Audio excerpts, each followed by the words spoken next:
பெரிய லெவலில் ஒரு வழக்கு தொடக்காம வேற என்ன செய்யாம அவரை ஒன்றும் பண்ண முடியாம அப்படி இருக்காங்க. இவர் முரட்டு முட்டு கொடுக்குறாருல, அதனால இவர்கள் காலம் இந்த தேர்தலுக்கு பிறகு எல்லாம் வெட்ட வெளிச்சம் ஆகிரும்.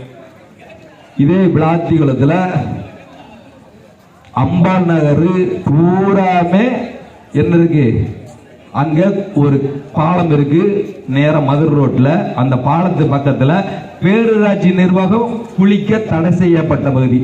குளிச்சா செத்துருவான்னு போட வைக்கணுமையா? அங்க பூரா சாக்கடையில குளிச்சா செத்து போடுவாங்கல்ல, அப்படித்தான் போட வைக்கணும். அதை நானு விழுதை செய்தால விழுதை மலர்ல கேட்டா அந்த விழுதை மலருடைய மார்க்கண்டேய கைக்கூலி அங்க நடத்துறாரு. அதனால அந்த குரூப் எடுத்துக்கணும்னா ஒரே குரூப் ஆரம்பிச்சு அங்க போட்டேன். பேரூராட்சி ஒண்ணுமே அங்க எந்த இது செய்யறது இல்லை. விளாத்திகுளம் அந்த நிலைமையில இருக்கு.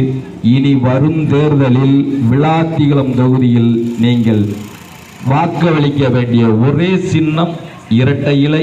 இரட்டை இலை கூட்டணி சின்னத்திற்கும் பிஜேபிக்கும் நீங்கள் வாக்களிக்க வேண்டும். எந்த ஒரு ஓட்டையும் சிந்தாமல் சிதறாமல் வாக்களித்து வெற்றி பெற செய்ய வேண்டும். நன்றி, வணக்கம்.